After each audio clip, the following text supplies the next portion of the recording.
Boa noite, saúdo a igreja com a graça e com a paz do Senhor Jesus. Este culto de domingo, nós iremos começar o nosso culto com a leitura do Salmo número 24. Peço que vocês abram suas Bíblias e acompanhem a leitura do Salmo de número 24, versículos 1 e 2.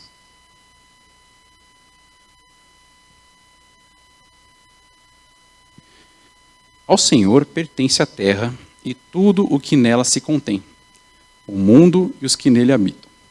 Fundou-a ele sobre os mares e sobre as correntes a estabeleceu. Vamos entoar o hino de número 26, ao Deus grandioso.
Nós teremos uma oração de adoração agora com a nossa irmã Lígia.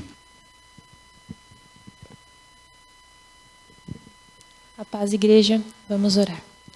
Senhor nosso Deus, Pai, muito obrigada, Senhor, por esse dia, Pai maravilhoso que o Senhor nos concedeu, meu Pai. Queremos te agradecer, Pai, porque estamos ouvindo a Tua palavra, porque estamos cantando ao Senhor, porque estamos te adorando, aprendendo mais sobre o Senhor. Pai, queremos, Pai, te pedir, Pai, essa noite pela Tua palavra, Senhor, e por cada irmão, Paizinho, que irá, Pai, ouvir ela, Pai. Pai, em nome do Senhor Jesus, abençoe cada família presente também, Pai. Em nome do Senhor Jesus, Pai. Amém.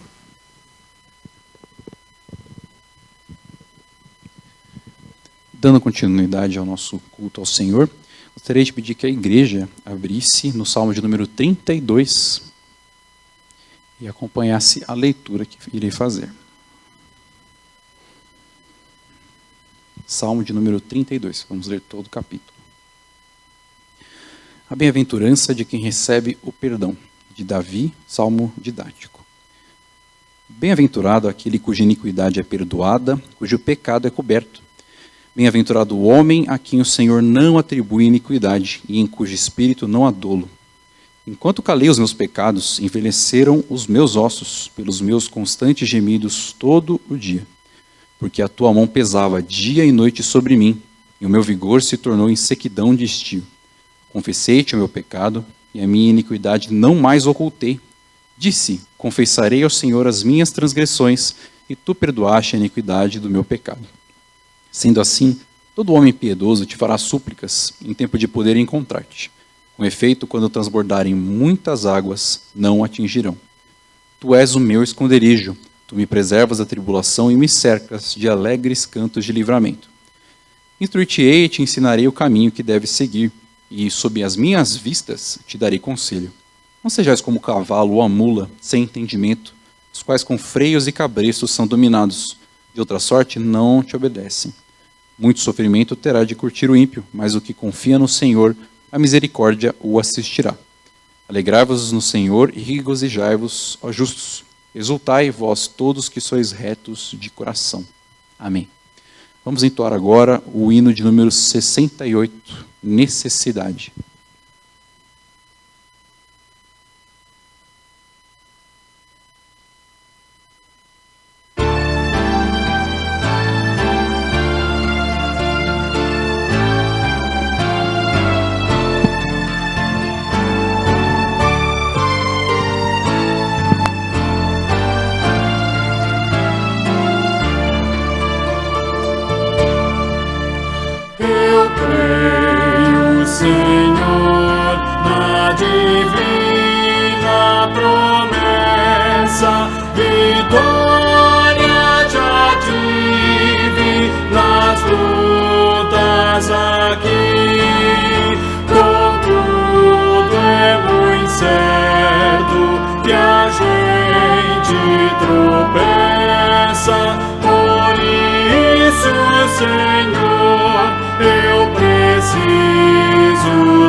Eu posso buscar-te, jamais dessa bênção na vida eu descrevi.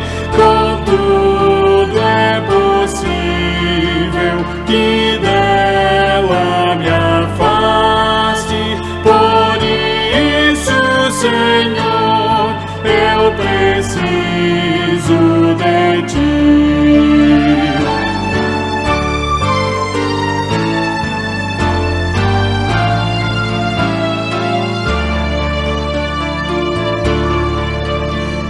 Esforços da terra, precário destino, empenho dos homens, riqueza ao que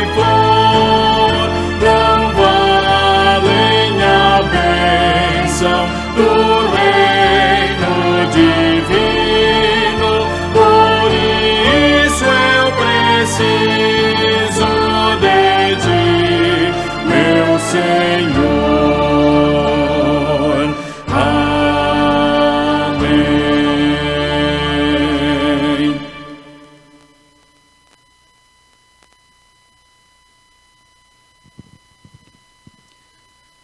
Nesse espírito de contrição, após a leitura do Salmo 32 e após cantarmos o hino, eu queria fazer uma oração de contrição, pedindo perdão pelos nossos pecados.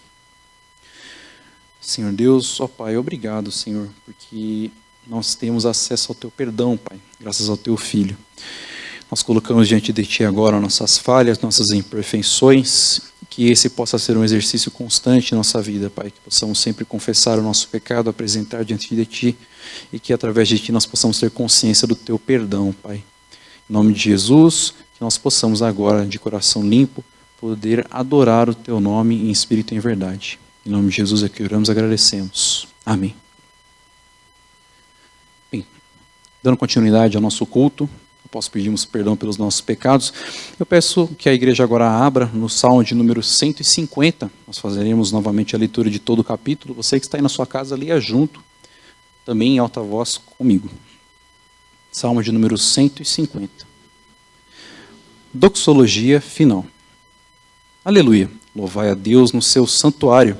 Louvai-o no firmamento, obra do seu poder. Louvai-o pelos seus poderosos feitos. Louvai-o consoante a sua muita grandeza. Louvai-o ao som da trombeta. Louvai-o com saltério e com harpa. Louvai-o com adufes e danças. Louvai-o com instrumentos de cordas e com flautas. Louvai-o com símbolos sonoros. Louvai-o com símbolos retumbantes. Todo ser que respira, louve ao Senhor. Aleluia. Feita a leitura, nós agora entraremos no instante de cânticos espirituais. Passamos a palavra ao grupo de louvor.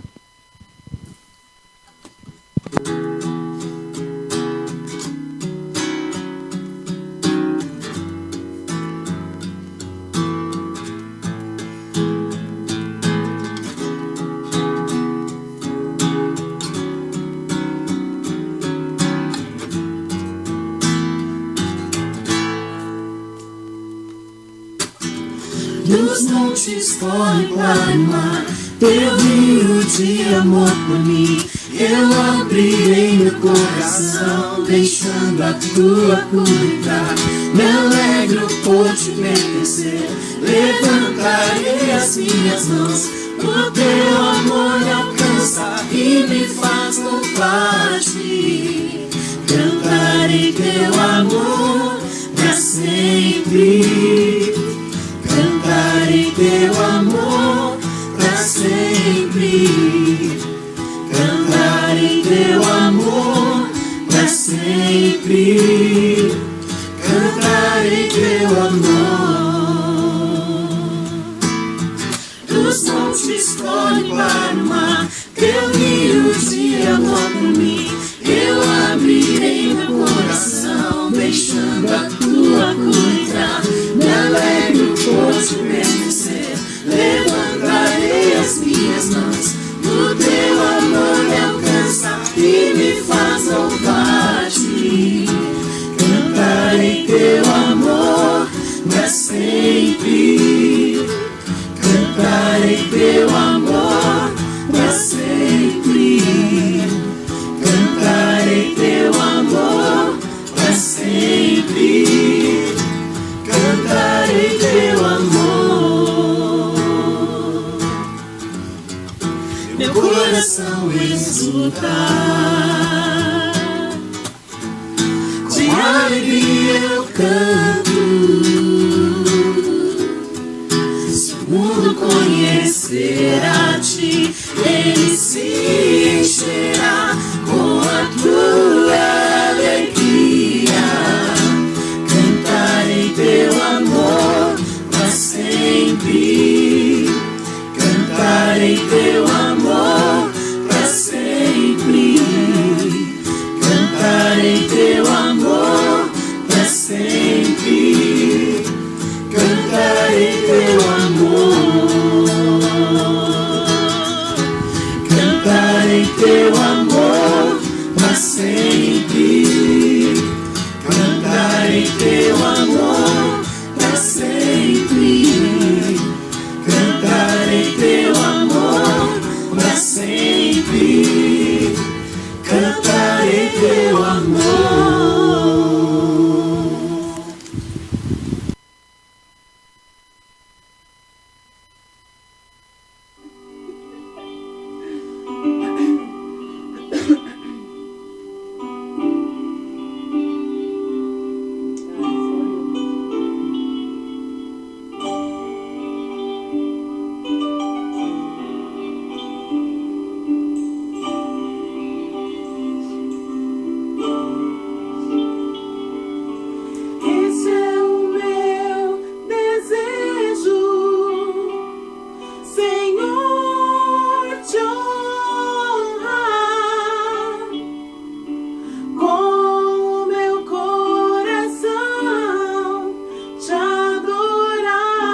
Amém. Amém. Bem, aproveitando este momento, gostaria de fazer a leitura rápida aqui do livro de Malaquias, capítulo 3, versículo 10, em referência à consagração dos dízimos e ofertas. Está aparecendo aqui embaixo o número da conta da igreja. Lembre-se que isso é um privilégio dos irmãos aqui da igreja, não se sinta constrangido. E contribua conforme Deus colocar no seu coração as ofertas, além dos dízimos. Vou fazer a leitura de Malaquias 3, capítulo 10. Trazei todos os dízimos à casa do tesouro, para que haja mantimento na minha casa. E provai-me nisto, diz o Senhor dos Exércitos, se eu não vos abrir as janelas do céu e não derramar sobre vós bênção sem medida. Amém. Senhor Deus, nós te agradecemos e te glorificamos, Pai, porque o Senhor tem mantido o teu trabalho aqui na sua casa, Pai. Agradecemos porque o Senhor tem nos dado condições de trabalhar, de sempre contribuir com o seu trabalho, Pai. Obrigado por isso, nós sabemos que é uma bênção que vem do Senhor. Que nossos recursos sempre estejam à disposição da tua obra, Pai, para que o Senhor seja glorificado através do nosso trabalho, através dos frutos do nosso trabalho. Em nome de Jesus é que oramos e agradecemos. Amém. E agora passo a palavra ao reverendo César, que irá nos trazer a mensagem ao nosso coração nesta noite. Deus abençoe a vida do pastor.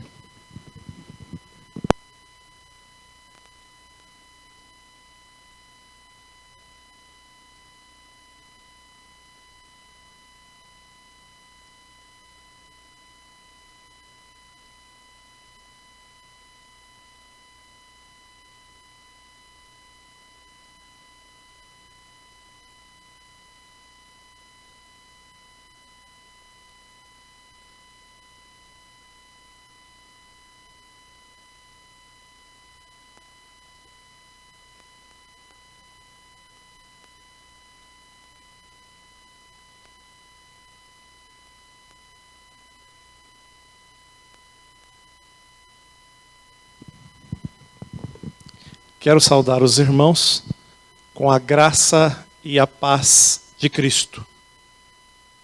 Quero convidá-los a abrirem as suas Bíblias no Evangelho de Mateus, capítulo de número 13. Eu vou ler os versos de número 45 e 46. Mateus 13, 45 e 46.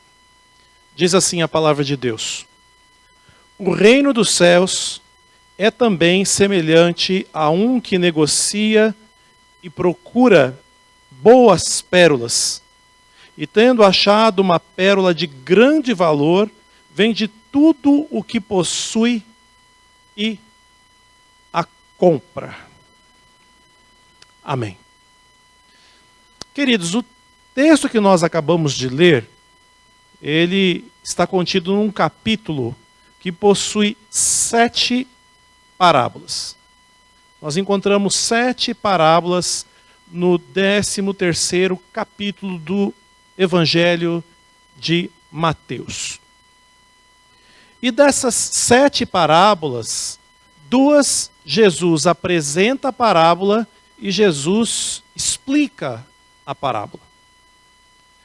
As outras 5 não. E essas 7 parábolas, todas elas vão falar a respeito do reino dos céus. Vejam que essa temática, reino dos céus, ela era bastante interessante para os judeus. Os fariseus estavam com os ouvidos atentos para tentar entender o que era o reino dos céus. E mais especificamente aqui no verso de número 45 e 46, nós temos uma parábola que é chamada, aí no texto dado pela Sociedade Bíblica do Brasil, como a parábola da pérola. E eu gostaria de falar um pouquinho a respeito dessa parábola, e algumas aplicações que nós podemos fazer dessa parábola para a igreja de Cristo. E gostaria logo de apresentar uma interpretação bastante comum a respeito dessa parábola, né? Em que o crente deve se esforçar, vender tudo que tem para entrar no reino dos céus. E aí essa interpretação seria que o reino dos céus é um local de salvação, e o crente então teria que despojar-se de todas as coisas para conseguir o reino dos céus. Mas nessa interpretação nós temos alguns problemas, algumas dificuldades. Tá? Por quê? Porque ela entra em oposição, em choque com o restante das Escrituras. O apóstolo Paulo nos diz, lá em Efésios capítulo 2, verso 8, pela graça sois salvos, por meio da fé. Isso não vem de vós, é dom de Deus. Então a nossa salvação nós não conseguimos através do nosso sacrifício. A nossa salvação nós não compramos, mas a nossa salvação nós recebemos de graça, por intermédio da ação, do sacrifício do nosso Senhor Jesus. Então não podemos entender esse texto, né? O reino dos céus como a nossa salvação, e nós tendo que despojar de tudo para conseguir comprar a nossa entrada no reino dos céus, né? Essa não é uma interpretação boa. Mas então qual seria a interpretação adequada para esta parábola? Bom, nós temos 3 elementos nessa parábola. O primeiro elemento é o negociante, né? O reino dos céus é também semelhante a um que negocia. Então nós temos aqui a presença de alguém que negocia, um negociante. Um segundo elemento que nós temos é o preço. Um que negocia e procura boas pérolas, e tendo achado uma pérola de grande valor. Então o segundo elemento que nós vemos aqui é o preço. E o terceiro elemento é a pérola. Então temos um negociante, nós temos um preço de uma pérola, preço de alto valor. Bem, queridos, esse negociante é Jesus. O preço é o sacrifício que Jesus fez na cruz. E a pérola é a igreja.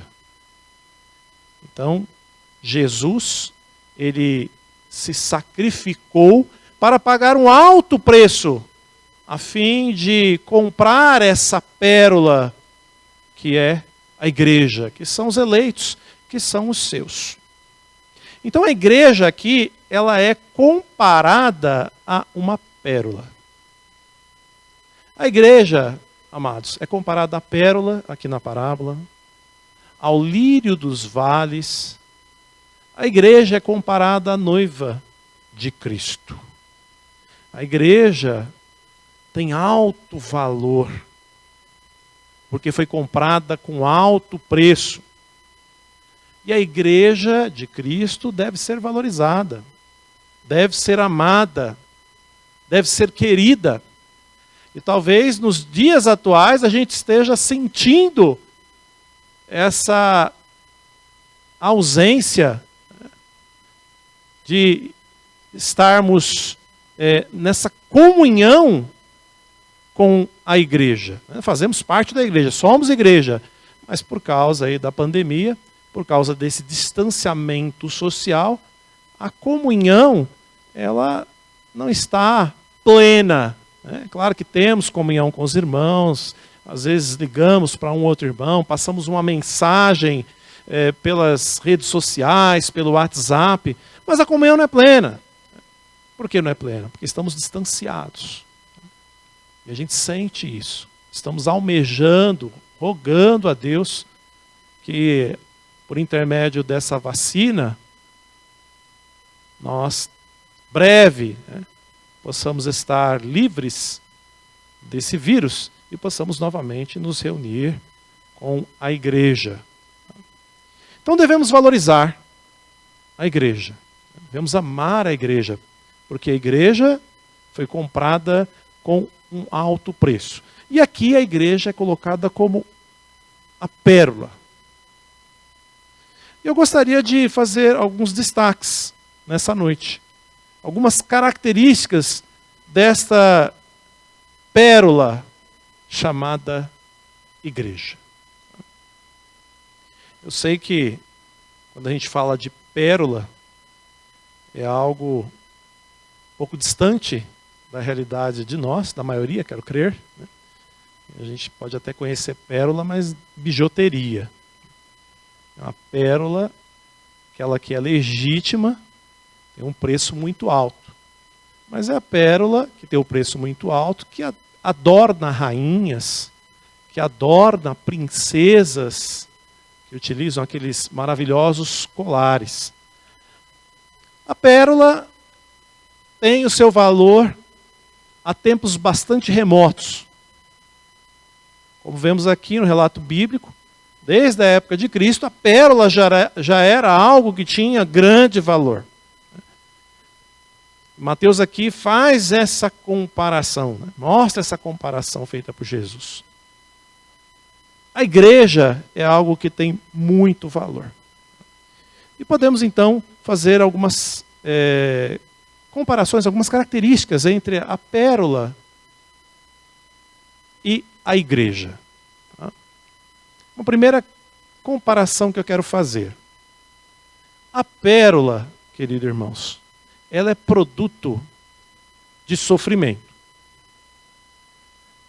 Eu não sei se você sabe, mas quando a ostra está sendo formada, por acidente, ela acaba recebendo um grão de areia. E esse grão de areia, quando ele entra na ostra, e está na carne macia da ostra, essa carne macia, todo o corpo da ostra acaba ficando irritado com esse grão de areia. E como um sistema de defesa, a ostra ela vai cobrindo esse grão de areia, com camadas e mais camadas de uma substância chamada nácar. E uma camada após a outra, vai se formando a pérola. Então podemos dizer que a pérola, ela vem do sofrimento da ostra. E queridos, podemos fazer a comparação sem medo de errar. A igreja, ela foi comprada através do sofrimento de Cristo. Cristo deu a sua vida pela igreja. Isaías capítulo 53, do verso 1 a 6, já mostrava o sofrimento de Jesus em favor da igreja. Quem deu crédito à nossa pregação? Disse Isaías. E a quem se manifestou o braço do Senhor? Pois foi crescendo como renovo perante ele, e como raiz que sai de uma terra seca. Não tinha formosura nem beleza. Quando olhávamos para ele, nenhuma beleza víamos, para que o desejássemos. Era desprezado e rejeitado dos homens. Homem de dores, experimentado nos sofrimentos. E como um de que quer os homens escondiam o rosto, era desprezado, e dele não fizemos caso algum. Verdadeiramente ele tomou sobre si as nossas enfermidades, carregou as nossas dores, e nós o reputávamos por aflito, ferido de Deus e oprimido. Mas ele foi ferido por causa das nossas transgressões, e esmagado por causa das nossas iniquidades. O castigo que nos traz a paz estava sobre ele, e pelas suas pisaduras fomos sarados. Todos nós andávamos desgarrados como ovelhas, cada um se desviava pelo seu caminho, mas o Senhor fez cair sobre ele a iniquidade de nós todos. A igreja foi comprada por intermédio do sangue de Jesus, por intermédio do sacrifício de Jesus. E assim como a pérola é produto do sofrimento, a igreja também é produto do sacrifício do nosso Senhor Jesus. Então não é possível, né, nós falarmos de evangelho da prosperidade, de evangelho sem sofrimento. Né? Nosso Senhor Jesus sofreu. A igreja também sofre, né? Não de forma alguma na proporção de Cristo, né? Mas como alguém que foi comprada por Jesus. Um segundo aspecto da pérola, podemos comparar com a igreja, é que a pérola ela é formada a partir de um material sem valor. Então, é um grãozinho de areia que penetra na ostra. Esse grãozinho de areia não tem valor algum. Mas é em torno desse grãozinho de areia que se forma a pérola. Queridos, a igreja também é formada de pessoas, de crentes, que em si mesmos não possuem valor. Valor não está em nós, mas o valor está em Cristo.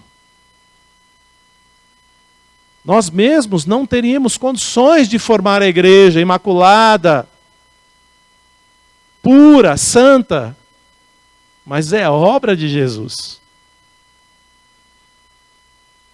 O Evangelho de Lucas, capítulo 14, verso 21, diz o seguinte: voltou um servo e contou tudo isso a seu senhor.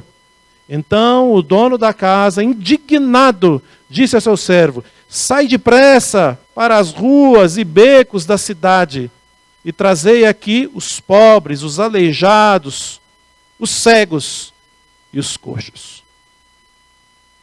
Foi um banquete que foi dado. Por muitos foi desprezado.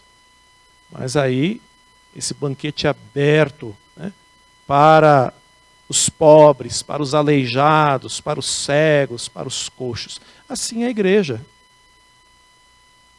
A igreja não é formada de pessoas sem pecado. A igreja é formada de pessoas que são pecadoras, mas não vivem em pecado. A igreja é formada de pessoas que erraram, mas buscam viver em santidade. Então o valor não está na pessoa em si que está formando a igreja, mas o valor está na igreja que é purificada pelo sangue de Jesus. Um terceiro aspecto que nós queremos destacar aqui é que a pérola, ela cresce gradualmente. Então, entre esse grãozinho de areia que não tem nenhum valor, ele entra dentro da ostra e ali, paulatinamente, gradualmente, é formada a pérola. É algo que demora tempo. Não é de um dia para outro. Dizem os estudiosos que demora cerca de 3 anos para se constituir ou crescer uma boa pérola. Bom, a Igreja de Cristo, ela já foi formada desde a fundação do mundo. Então, desde a fundação do mundo, Deus já tem os seus eleitos.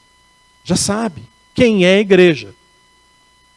Mas, do nosso ponto de vista, do ponto de vista histórico, né, a igreja ela é formada gradualmente, paulatinamente. Nós vemos isso em Atos capítulo 2, verso 47, quando estava se formando a igreja primitiva. Diz lá: louvando a Deus caindo na graça de todo o povo. E cada dia acrescentava-lhes o Senhor os que iam sendo salvos. Olha que coisa maravilhosa, né? Então a igreja aqui, do ponto de vista histórico, ela vai crescendo paulatinamente. É dia após dia. É através das reuniões, é através das orações, é através dos jejuns, é através das mensagens que a igreja vai crescendo, que ela vai se desenvolvendo. Assim como a pérola. Há necessidade de paciência. Eu vejo que hoje as pessoas, quando vão plantar igreja, elas querem fórmulas miraculosas, né? Que a igreja do dia para a noite já cresça, como João e o pé de feijão, e não é bem assim. Você pode até ter uma igreja que cresce do dia para a noite, mas essa igreja não está crescendo com sustentabilidade. Ela cresce, mas da mesma forma que ela cresce, logo ela desmancha. Aí estou falando da igreja visível, né? Ela cresce do dia para a noite, são crentes que vêm de outras igrejas, são os mochileiros, vão lá, mas de repente acontece alguma coisinha naquela igreja que os desagrada, ou uma igreja nova é fundada, eles vão todos embora. Normalmente a igreja cresce de forma gradual. É trabalho, é dia após dia, é plantar, depois é regar e aguardar as chuvas, é aguardar que essa semente possa crescer, florir e dar frutos. A pérola cresce gradualmente. E a igreja também, a igreja visível, né, ela cresce gradualmente. Não é algo que cresce do dia para a noite. Temos que ter a paciência, esperar no Senhor, fazer a obra e crer que o Senhor há de nos abençoar e que o Senhor haverá de dar o crescimento. Uma quarta característica. A pérola, ela cresce de forma oculta, escondida. Você não vê a pérola crescendo. Ela está numa ostra e essa ostra vai estar no fundo do mar. Você não vê o crescimento. A igreja é assim também. A igreja vai crescendo, mas muitas vezes de forma oculta, de forma escondida. Aí estou falando da igreja invisível. Em Mateus capítulo 13, verso 29, diz assim: Ele, porém, disse, não, para que ao colher o joio não arranqueis também o trigo. A parábola do joio e trigo. Joio e trigo. Trigo é igreja. O joio não é igreja. Mas eles vão crescer juntos. E quando eles estão crescendo juntos, você não sabe o que é trigo e o que é joio, porque são muito parecidos. A igreja é assim também, ela vai crescendo de forma oculta. A igreja primitiva cresceu dessa forma. Os crentes se reuniam escondidos das autoridades. Os crentes se reuniam nas catacumbas em Roma. Mas a igreja foi crescendo. Quanto mais se perseguia a igreja, os 3 séculos que a igreja foi perseguida, nesses 3 séculos a igreja cresceu. Uma quinta característica é que a pérola, ela é um objeto extremamente precioso. Tá? A pérola é um objeto precioso. E a igreja, ela é preciosa. A igreja é muito preciosa. Alguns irmãos não conseguem aquilatar o valor da igreja, a preciosidade da igreja. Eu fico pensando que esse momento que nós estamos passando de pandemia, para nós crentes, é um chacoalhão. Para que a gente valorize a comunhão, e a gente valorize a igreja de Cristo, a igreja local, a igreja visível. Porque muitas pessoas não valorizavam a igreja.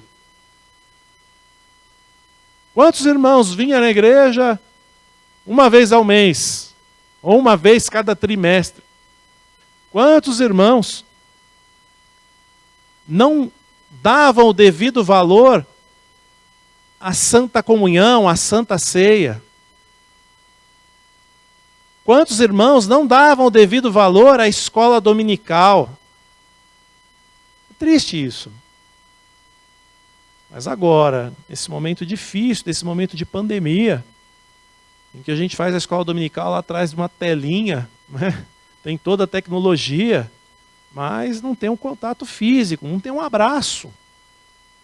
Que falta faz o abraço?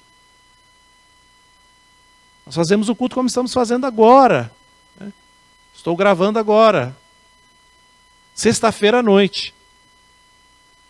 No domingo à tarde, os irmãos vão estar cultuando comigo. Mas que falta faz o abraço? Que falta faz após o término do culto, o pastor estar à porta e poder cumprimentar os irmãos? Poder ver o sorriso dos irmãos. Poder fazer um afago nas crianças. Poder perguntar como foi a sua semana, irmão. Deus abençoe. Que falta tudo isso tem feito? Eu, como pastor, tenho sentido falta desta realidade.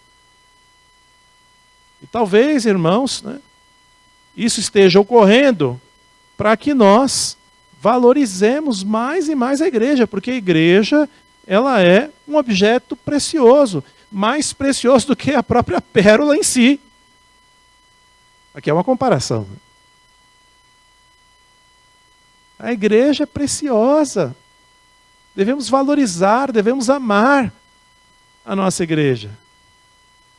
Devemos ter todo o carinho, todo o respeito pela nossa igreja, pela igreja de Cristo. Uma sexta característica. A pérola, meus queridos irmãos, ela é um produto indivisível. Diamantes são cortados, são lapidados. O ouro também é cortado, é moldado. Mas a pérola não. A pérola não é cortada, senão ela perde o seu valor. Ela quebra, ela esmiuça. A pérola, ela é indivisível. E aí está a sua beleza. E assim também é a igreja de Cristo. A igreja de Cristo, irmãos, ela é indivisível. Nós é que colocamos rótulos nas igrejas. Então nós aqui, a igreja presbiteriana. O outro ali é a igreja batista. O outro lá é a igreja Assembleia de Deus. Mas a igreja de Cristo é una. Ela não está dividida de forma alguma. Jesus não morreu por denominação. Mas Jesus morreu pela igreja. E devemos valorizar, né, essa característica, esse atributo da igreja, que é a unidade. Na primeira carta de Paulo aos Coríntios, primeira carta de Paulo aos Coríntios, capítulo 1, verso de número 10, Paulo diz assim: rogo-vos, irmãos, pelo nome de nosso Senhor Jesus Cristo, que faleis todos a mesma coisa e que não haja entre vós divisões. Antes, sejais inteiramente unidos na mesma disposição mental e no mesmo parecer. Paulo está dizendo isso aos coríntios. Paulo tinha sido informado que na igreja de Corinto havia divisão. Alguns se diziam discípulos de Paulo, outros de Pedro, outros de Apolo e outros de Cristo. E Paulo vai censurar, vai admoestar aqueles irmãos e vai rogar para que aquela igreja, né, seja uma igreja unida. Sejais inteiramente unidos na mesma disposição mental e no mesmo parecer. Estamos falando da igreja visível, né? A igreja de Corinto. Mas a igreja invisível é una. E a igreja visível também deve buscar a unidade. A igreja visível não pode estar repartida ao meio. O seu valor está na unidade. É como a pérola. O valor dela está na unidade. Se você partir ao meio, ela perde valor. Ela trinca. Assim é a igreja.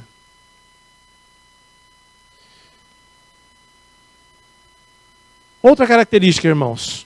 Mais duas. A pérola, ela reflete a luz. A beleza da pérola está em refletir a luz. Você vê aquele colar de pérolas, né? E a luz refletindo naquele colar. E a igreja de Cristo, ela reflete a luz, reflete o próprio Cristo. Mateus capítulo 5, verso 16 diz assim: assim resplandeça a vossa luz diante dos homens, para que vejam as vossas boas obras e glorifiquem a vosso Pai que está nos céus. Nós, irmãos, como igreja de Cristo, igreja visível, devemos refletir a luz de Cristo. E como é que nós vamos refletir a luz de Cristo? Através do testemunho. Através da nossa vida, dando bom testemunho. Paulo diz, aquele que furtava, não furte mais. Pelo contrário, trabalhe e ajude aqueles que estão precisando. A igreja dá o bom testemunho. Os crentes devem dar o bom testemunho. E dando bom testemunho, eles refletem a luz de Cristo. Eu não sei nos dias atuais, infelizmente, existem muitos crentes. Nas últimas décadas, o número de evangélicos cresceu de forma muito grande no nosso país. Mas cresceu igual a um espelho d'água. E o que é um espelho d'água? Espelho d'água é algo muito grande. Ele impressiona, porque ele reflete ali as nuvens. Mas o espelho d'água tem pouca profundidade. No Brasil, infelizmente, nós temos aí muitos evangélicos. Mas quando a gente fala de conhecimento da palavra de Deus, há pouca profundidade. E muitas vezes nós vemos pouco testemunho, ou quase nenhum testemunho, por parte de muitos que se dizem crentes. Então as pessoas que se dizem crentes dão mau testemunho no trânsito, dão mau testemunho na sua vida profissional, no trabalho, dão mau testemunho na escola, e não deve ser assim.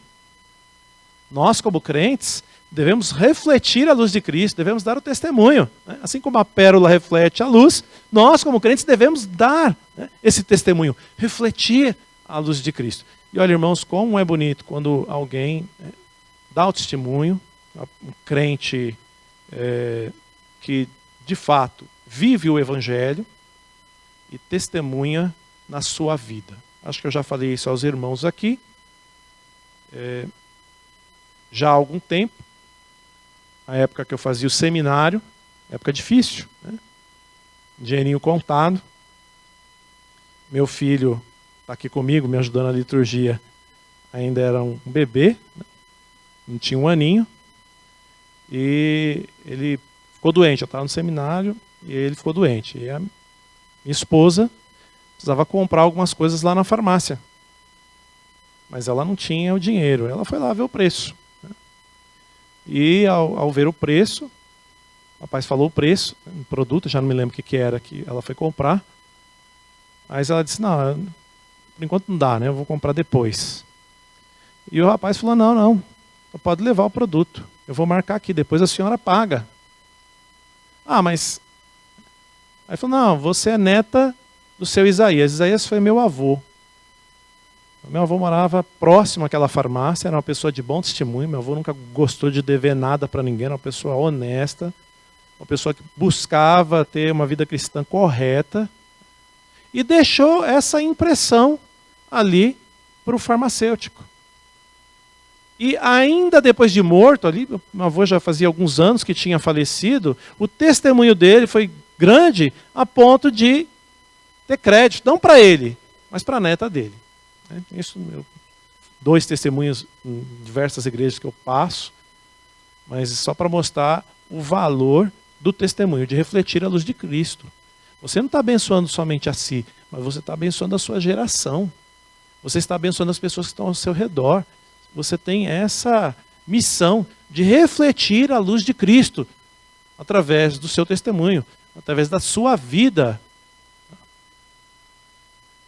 E um último aspecto que podemos comparar a pérola à igreja é que a pérola ela é de uma imensa beleza. Lembra que nós falamos que ela adorna, né, o pescoço das rainhas, das princesas? Porque ela é muito bonita.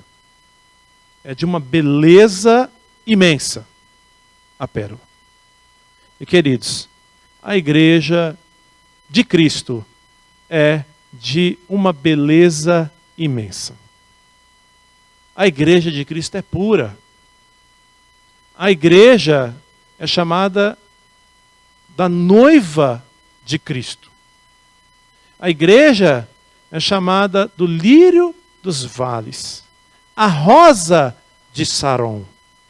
A igreja é de uma beleza imensa. Então eu quero terminar aqui essa mensagem, dizendo para você, valorize a igreja de Cristo, porque ela foi comprada com o sangue de Jesus. Ame a igreja de Cristo. Se gaste pela igreja de Cristo. Suporte as dificuldades pela igreja de Cristo. Porque Ele deu a sua vida por ela.